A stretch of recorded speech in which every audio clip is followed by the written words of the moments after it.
नमस्कार दोस्तों, प्रबंधन इंस्टीट्यूट के यूट्यूब चैनल में आप सभी का स्वागत है। आज हम बात कर रहे हैं जेल प्रहरी के पेपर में जीएस वाले पोर्शन की। तो हमने पेपर लिया है 29 तारीख का। तारीख मैंने यहाँ पर मेंशन किया है 29 सितंबर 2018।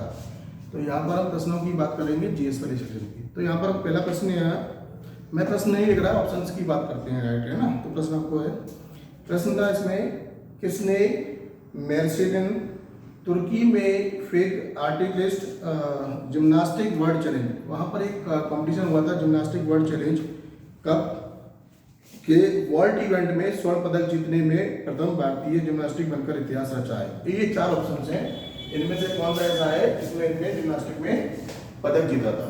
ठीक है, तो इनमें से आंसर आपका कौन सा आएगा? अगर आप लोगों ने देखा होगा तो उस समय ये यहाँ पर था आंसर दीपा कर्माकर। तो दीपा कर्माकर ने क्या किया यहाँ पर जिम्नास्टिक में वर्ल्ड इवेंट में उन्होंने पदक जीता। ठीक है, अब हम थोड़ी सी बात कर लेते हैं बाकी 7 में 9 का संबंध कहाँ से है, पहले ऑप्शन की बात करते हैं। ठीक है, तो ये जो हुआ था ये 2016 में ग्रीष्मकालीन ओलंपिक हुआ। ओलंपिक का ही फॉर्म है, ओलंपिक में शीतकालीन ग्रीष्मकालीन होते हैं, है ना। तो ग्रीष्मकालीन ओलंपिक हुआ था और इसमें इन्होंने भारत का प्रतिनिधित्व किया था। क्या किया था? प्रतिनिधित्व किसने किया था? दीपा कर्माकर ने। क्लियर है। अब हम बात कर लेते हैं कि इनका संबंध कहाँ से है। तो ये भाई लोग कहाँ से संलग्न है? अगरतला। इनका जन्म कहाँ पर हुआ था? अगरतला। और ये कहाँ है, किस राज्य में आता है? त्रिपुरा। ये हमसे पूछा जा सकता है, तो ऑप्शंस के साथ में सारी जानकारी लेके चलनी है जितनी हम कर सकते हैं। ठीक है, तो दीपा कर्माकर का संबंध कहाँ से है? इनका जन्म वहां पर हुआ था अगरतला, और अगरतला हमारा त्रिपुरा के अंतर्गत आता है। क्लियर है। इनका यहाँ पर इस समय वेट, क्योंकि एथलीट के जो भी होते हैं उनमें वेट बहुत इंपॉर्टेंट होता है, तो वेट यहाँ पर था 47 kg। ठीक है, तो दीपा कर्माकर कौन थी? एक एथलीट थी जिन्होंने जिम्नास्टिक में 2016 में ग्रीष्मकालीन ओलंपिक में भारत का प्रतिनिधित्व किया, यहाँ पर वो जीता। हम साथ में ही बात कर लेते हैं यहाँ पर कुछ और ऑप्शंस की। तो ये सुशील कुमार जो है, ये कौन थे? ये पहलवान है। थोड़ा सा ऑप्शन के साथ में आपको देख के चलना है। क्लियर है, पहलवान है ये। और इन्होंने क्या किया था? लंदन में जो ओलंपिक हुआ था उसमें रजत पदक जीता था। लंदन ओलंपिक में रजत पदक जीता।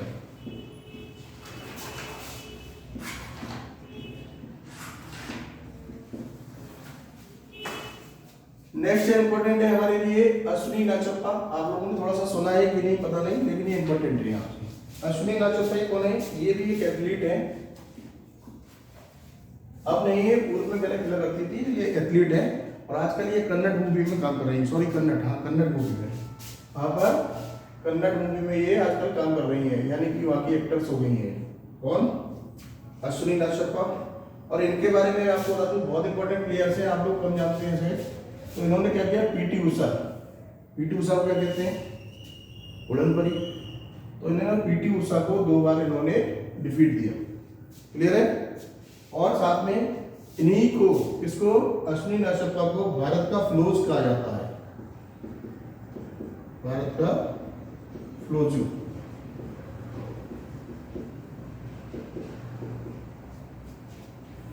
अब हमारा चौथा ऑप्शन बचता है हमारे पास, कौन सा? अरुणा रेड्डी। तो अरुणा रेड्डी ने क्या किया यहाँ पर? 2018 में मेलबर्न में एक चैंपियनशिप हुआ और उस चैंपियनशिप में इन्होंने कांस्य पदक जीता।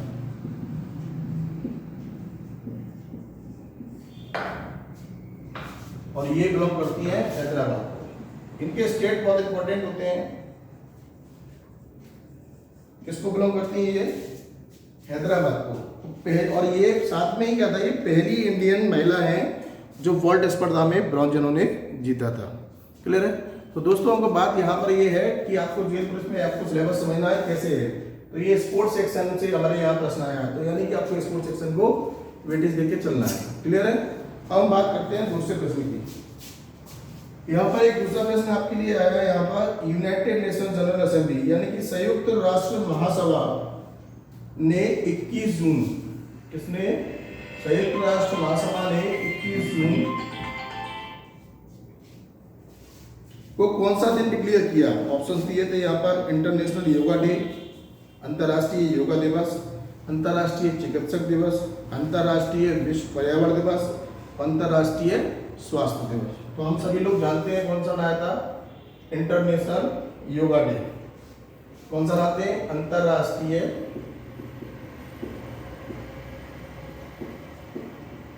योग दिवस। तो अंतर्राष्ट्रीय योग दिवस कब मनाते हैं हम लोग? 21 जून को। किसने अनाउंस किया था? ये यूएन ने। ठीक है, ये विश्व स्तर पर मनाया जाता है हमारे पास। दूसरी थोड़ी सी यहाँ पर बात करनी है, अगर आपसे कभी इसका आधिकारिक नाम पूछे, इसका आधिकारिक नाम क्या है, तो आपको यही आएगा, अंतर्राष्ट्रीय योग दिवस। क्योंकि इसके कुछ और भी नाम मिल जाते हैं, योग दिवस भी कह देते हैं, विश्व योग दिवस कहते हैं, लेकिन ऑफिशियल नेम आपका ये है, वो यही आएगा, अंतर्राष्ट्रीय योग दिवस। क्लियर? चलो अब साथ में हम इसकी बात करेंगे यूएन से। क्या है प्रश्न? मध्य प्रदेश पीएससी में पूछा गया था हाल ही में 2019 में। तो क्या था वो कि यूएन के महासचिव कौन है? तो महासचिव का नाम भी इंपॉर्टेंट है यहाँ पर, तो ये लोग भी आपको ध्यान रखना है। महासचिव है एंटोनियो, क्या है? एंटोनियो गुटेरेस, और ये पुर्तगाल को बिलोंग करते हैं। क्लियर है? और इसका हेडक्वार्टर की बात कर लेते हैं। अगर इसका हेडक्वार्टर पूछा जाएगा आपसे तो कहां पर है? ये न्यूयॉर्क, और न्यूयॉर्क में एक आइलैंड बना है, टापू है मैनहट्टन। तो मैनहट्टन टापू पर इसका क्या है? हेडक्वार्टर है। साथ में इसकी स्थापना कर लेते हैं, क्योंकि जनरल नंबर पूछा जाता है। तो स्थापना 24 अक्टूबर 1945 को इसकी स्थापना की गई। वर्तमान में इसके सदस्यों की संख्या की अगर हम बात करेंगे तो 193 मेंबर्स इसमें है। आगे हम बात करते हैं नेक्स्ट क्वेश्चन। तो आपको ध्यान रखना है, इंटरनेशनल संस्थाएं से प्रश्न पूछे गए हैं, स्पोर्ट्स से प्रश्न पूछे गए हैं, तो इसलिए आपको ये टॉपिक फोकस करके चलना है।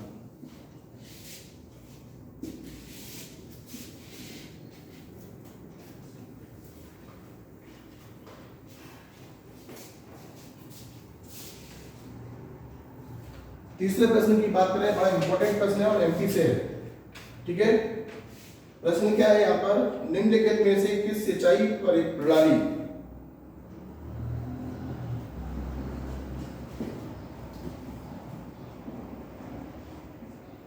पर मध्य प्रदेश में सिंचाई क्षमता सुधार परियोजना? मतलब मध्य प्रदेश में एक ऐसी सिंचाई प्रणाली निकाली गई थी जिससे सिंचाई के सुधार किया जा सके, है ना? तो इनमें से कौन सी थी? यहाँ पर दिया है सागर नदी माध्यम सिंचाई परियोजना, ओमकारेश्वर मेजर सिंचाई परियोजना, बुंदला मध्यम सिंचाई परियोजना, और चौथा है कुंडलिया सिंचाई परियोजना। तो ये परियोजना जो थी हमारी कौन सी थी? कुंडलिया।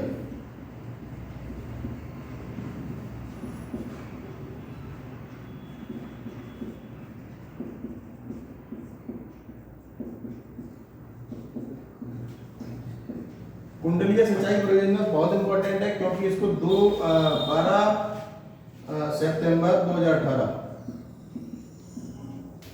को तत्कालीन मुख्यमंत्री शिवराज सिंह चौहान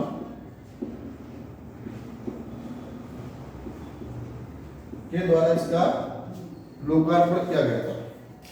और इस बांध को यहाँ पर एक नाम दिया गया है, कुंडलिया सिंचाई परियोजना जो है वो किस बांध के नाम से है, क्या किस पर है? तो इस बांध का नाम दिया है अटल सागर।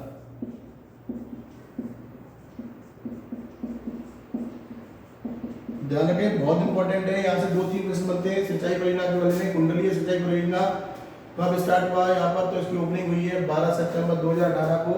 इसको कौन से बांध का नाम दिया गया है? तो अटल सागर बांध दिया गया है। ये कौन से जिले में आती है, ये भी इंपॉर्टेंट होता है। तो ये राजगढ़ व मालवा की सीमा पर है। कौन सा है? राजगढ़ व मालवा की सीमा पर आता है कुंडलिया बांध। क्लियर है? ऊंचाई की भी बात कर लेते हैं थोड़ा सा हम यहाँ पर। तो इस बांध की ऊंचाई 44.50 मीटर है। क्लियर है? नेक्स्ट क्वेश्चन की हम बात करें। मैं क्वेश्चन नहीं लिख रहा है यहाँ पर, क्वेश्चन आप लोग पेपर डाउनलोड कर सकते हैं। ठीक है,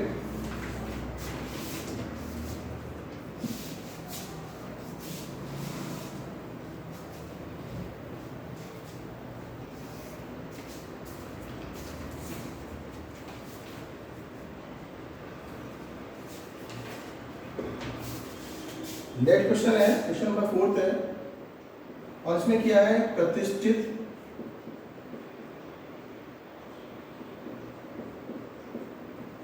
पर्यटक स्थल विकास परियोजना।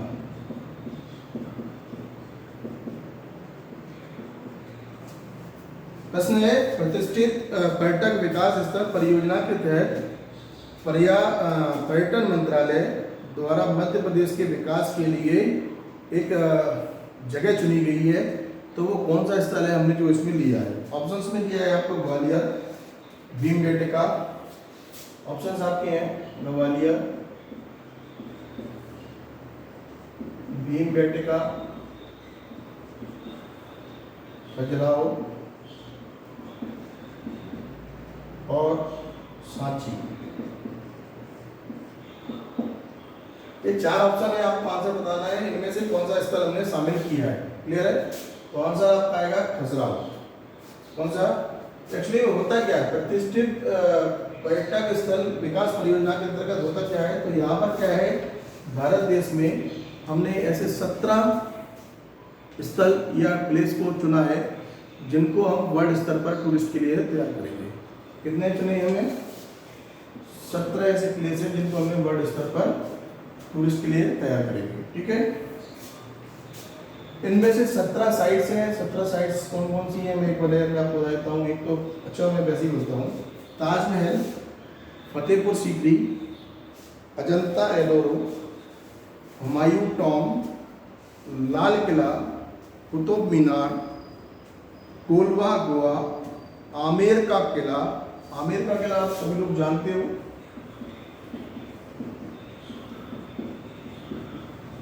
आमेर का परिवर्तित नाम क्या है, जयपुर। ध्यान रखें ये वही है। तो आमेर का किला, हम्पी जो है कर्नाटक में वर्तमान में, महाबलीपुरम तमिलनाडु, कांचीरंगा असम, कुमारकोम केरल, महाबोधि मंदिर बिहार। ये सारी चीज़ें हमारी इसमें 17 साइट्स हैं, इनको शामिल किया गया है। उद्देश्य क्या था, भारत की नरम शक्ति को बढ़ाना। ठीक है, अब यहीं पर हम एक स्कीम की बात कर लेते हैं। एक स्कीम आई है, एडॉप्ट हेरिटेज।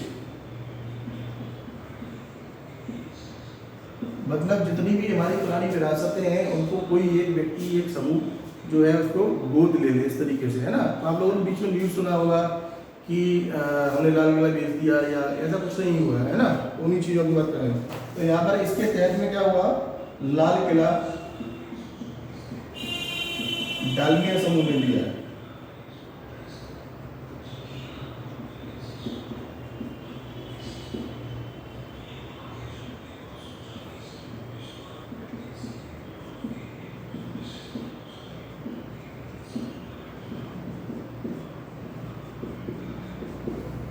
एडॉप्ट मतलब होता है हम लोग गोद लेना। ठीक है, तो एडॉप्ट हेरिटेज के अंतर्गत हमने लाल किला को जो है वो डालमिया समूह के द्वारा दिया गया है, और जो कुतुब मीनार और अजंता की जो गुफाएं हमारी वो इसके यात्रा ऑनलाइन के लिए इसने लिया है, यात्रा ऑनलाइन ग्रुप ने लिया। क्लियर है? नेक्स्ट की हम बात करते हैं, एक एग्रीकल्चर से रिलेटेड क्वेश्चन आता है। तो यहाँ पर आप लोग ये भी ध्यान रख लेना। देखो प्रश्न आपका टूरिस्ट से क्या रहा है, डैम से प्रश्न आया, स्पोर्ट्स से प्रश्न आया। ठीक है, तो ये सेक्शंस को ध्यान रखना है हमको। नेक्स्ट है यहाँ पर एक प्रति है मोर क्रॉप, पर ड्रॉप आइडिया। निम्नलिखित में से किस योजना के तहत प्रति बूंद अधिक फसल अवधारणा संचालित की गई है या आती है। पहला है प्रधानमंत्री वन वंदना योजना, प्रधानमंत्री कृषि सिंचाई योजना, अंत्योदय योजना। नेक्स्ट है त्वरित सिंचाई लाभ कार्यक्रम। आपको स्कीम्स में पहले से अलग एमपी में डिटेल्स में पढ़ाऊंगा, अभी यहाँ पर हम बात करते हैं केवल इसी स्कीम्स की बारे में। तो कौन सा आंसर आना है यहाँ पर आपको? ये जो 1 क्रॉप पर ड्रॉप आइडिया है ये आएगा पीएम प्रधानमंत्री कृषि सिंचाई परियोजना के अंतर्गत।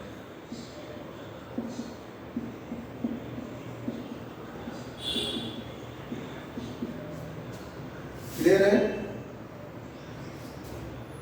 और इसके तहत क्या हुआ है, पर ड्रॉप माइक्रो इरिगेशन कार्यक्रम चलाया जा रहा है।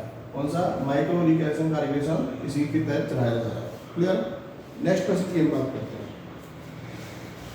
यह 2018 में मरणोपरांत मतलब मृत्यु के उपरांत किस सर्वश्रेष्ठ अभिनेत्री को राष्ट्रीय पुरस्कार से सम्मानित किया गया? तो यहाँ पर ऑप्शंस दिए हैं रीमा लागू, श्रीदेवी, नरगिस रावली और जोहरा सहगल। तो दोस्तों श्रीदेवी आपको पता है कुछ समय पहले ही न्यूज़ में रही है, तो आंसर इसका हमारा कौन सा आएगा? श्रीदेवी। और श्रीदेवी के बारे में थोड़ा सा आप ये भी जान लेना, भारतीय सिनेमा की ये पहली महिला सुपरस्टार जानी जाती हैं। कौन? भारतीय सिनेमा की ये पहली महिला सुपरस्टार मानी जाती हैं। क्लियर? नेक्स्ट क्वेश्चन है हमारा, प्रथम लोकतांत्रिक ढंग से निर्वाचित साम्यवादी सरकार का गठन कहाँ पर हुआ? ऐसा पूछा जा रहा है भारत में जो थी साम्यवादी समाज, साम्यवादी यानी कि कम्युनिस्ट, है ना? तो भारत में कम्युनिस्ट सरकार कहाँ पर बनी? तो कम्युनिस्ट सरकार के बारे में बात कर लेते हैं। ऑप्शन यहाँ पर था कि ये भारत में हमारी कम्युनिस्ट सरकार बनी है। इसकी स्थापना की थोड़ी सी हम बात कर लेते हैं। 26 दिसंबर 1925 को इसकी स्थापना कानपुर में हुई थी। दोस्तों ये स्थापना को लेकर ध्यान रखना, नहीं आप लोग पश्चिम बंगाल पहुंचोगे ज़्यादातर, है ना? तो इसकी कम्युनिस्ट पार्टी की स्थापना कहाँ पर की गई है? कानपुर में की गई है। और इसकी संस्थापक कौन थे, किसने इसकी स्थापना की थी? तो इस वाली पार्टी की जो स्थापना की गई थी वो की थी एम.एन. राय ने। और एम.एन. राय ये कौन थे? संवैधानिक सलाहकार भी रहे हैं।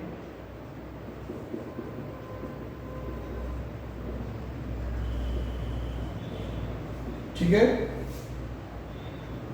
और इसका जो मुख्यालय है वो कहाँ पर है? जनरली पार्टियों का सभी का मुख्यालय एक ही जगह पर है। तो मुख्यालय इसका जो हेडक्वार्टर है वो कहाँ पर है? नई दिल्ली। क्लियर है? हाँ। और कम्युनिस्ट पार्टी है तो इसको आप लोग ध्यान रखना है कि राष्ट्रीय पार्टी का इसको दर्जा प्राप्त है। क्या है? राष्ट्रीय पार्टी का दर्जा प्राप्त है इसको। और प्रश्न हमारा था कि भारत में पहली बार कम्युनिस्ट पार्टी की सरकार कब बनी, कहाँ पर? तो हम बात करते हैं 1957 की। 1957 में ये केरल में कम्युनिस्ट पार्टी हमारी सरकार बनी। और इसी समय यहाँ पर सीएम बने, मुख्यमंत्री बने थे इलम कुलम मनक्कल शंकरन नंबूदरी।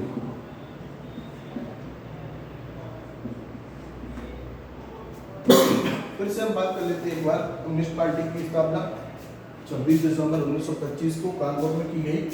स्थापना करने वाले थे एम.एन. राय, जो संवैधानिक सलाहकार भी रहे हैं। मुख्यालय इसका है नई दिल्ली में। कम्युनिस्ट पार्टी को राष्ट्रीय पार्टी का दर्जा प्राप्त है। ठीक है? भारत में इसकी स्थापना कब हुई है? तो भारत में पहली बार इसकी सरकार 1957 में केरल में आई। और यहाँ पर मुख्यमंत्री बने इलम कुलम मनक्कल शंकरन नंबीद्वारा। क्लियर है? चलो नेक्स्ट प्रश्न हम बात करते हैं। यहाँ पर 8वें नंबर का प्रश्न है यहाँ पर, और पूछा है मध्य प्रदेश के किस जिले में भारतीय वन प्रबंधन संस्थान स्थापित है या स्थित है? बात कर रहे हैं भारतीय वन प्रबंधन संस्थान। तो दोस्तों हम सभी लोग जानते हैं ऑप्शन में यहाँ पर इंदौर, उज्जैन, ग्वालियर और भोपाल। तो भारतीय वन प्रबंधन संस्थान कहाँ पर है? ये भोपाल में स्थापित है। थोड़ी सी हम इसकी बात कर लेते हैं। तो इसकी स्थापना जो थी, एमपी में ऐसी चीजें अक्सर पूछी जाती हैं, स्थापना वगैरह। तो इसकी स्थापना जो थी 1984 में, है ना, IIM अहमदाबाद, क्या है ये, भारतीय प्रबंधन संस्थान अहमदाबाद के सहयोग से भोपाल में 1984 में भारतीय वन प्रबंधन संस्थान की स्थापना की गई। तो वर्तमान में हमारे पास कितने IIM हैं? अच्छा, पहले बात कर लेते हैं। तो भारतीय वन प्रबंधन संस्थान ने क्या किया, 1988 में यहाँ पर 2 वर्षीय एक ग्रेजुएट लेवल पर डिप्लोमा स्टार्ट किया। ठीक है, अब हम बात करते हैं वर्तमान में कितनी IIM है। तो भारत में वर्तमान में 6 IIM है, जिनमें से हमारा भारतीय प्रबंधन संस्थान, हम इसी को बोलते हैं इंडियन इंस्टीट्यूट ऑफ मैनेजमेंट। ठीक है, बंगलुरु, बंगलुरु को बंगलुरु ही लिखना है, बेंगलोर नहीं लिखना है आपको, ध्यान रखना, ऐसे लिखा जाएगा। नेक्स्ट है अहमदाबाद, बहुत इंपॉर्टेंट है अहमदाबाद, क्योंकि IIM अहमदाबाद ने ही हमारे भोपाल में स्थापना करने में सहयोग किया है। तो ये भोपाल में जो स्थापना हुई है वो अहमदाबाद के सहयोग से 1984 में स्थापना की गई है। अहमदाबाद के साथ में आता है कोलकाता, लखनऊ, इंदौर और कोझिकोड। क्लियर है? तो भारत में 6 हमारे पास IIM है। नेक्स्ट प्रश्न है अंतर्राष्ट्रीय योग दिवस 2018 पर, जो अंतर्राष्ट्रीय योग दिवस की हम बात कर चुके हैं, तो उसकी हम बात कर रहे हैं। यहाँ पर थीम पूछी उन्होंने, उस समय थीम क्या थी, तो उस समय की थीम अलग थी, आज की थीम अलग है। तो बात यहाँ पर करेंगे, यहाँ पर थीम थी योगा फॉर पीस,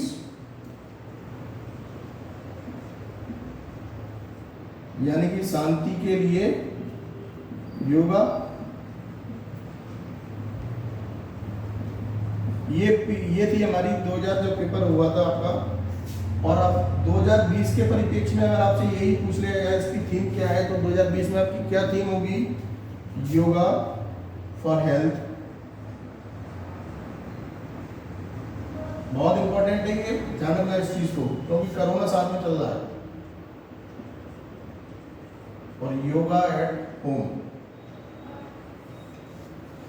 तो 2020 की अगर आपसे पूछा जाए तो क्या थीम रहेगी, yoga for health, yoga at home. Clear है? चलो नेक्स्ट प्रश्न की हम बात कर रहे हैं, 10वां प्रश्न है ये। और विश्व का सबसे बड़ा नदी द्वीप, विश्व का सबसे बड़ा नदी द्वीप माजुली द्वीप कहाँ पर स्थित है, उन्होंने पूछा। हम सभी लोग ऑप्शन दिया है, नागालैंड, मिजोरम, असम, मणिपुर। हम सभी लोग जानते हैं माजुली द्वीप कहाँ पर है, ये नदी का सबसे बड़ा द्वीप माना गया है। और इसको ये कहाँ पर स्थित है, असम में। तो असम में ये द्वीप जो है वो स्थित है कौन सी नदी के किनारे, ये भी पता होना चाहिए आपको। तो कौन सी नदी बहती है असम में, ब्रह्मपुत्र। तो किस नदी पर है ये, ब्रह्मपुत्र नदी पर स्थित है। ठीक है, और एक इंपॉर्टेंट चीज यहाँ पर इसके बारे में बताते हैं आपको, सितंबर 2016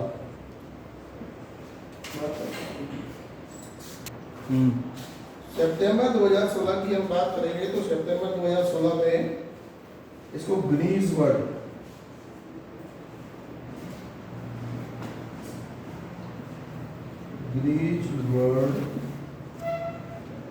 रिकॉर्ड्स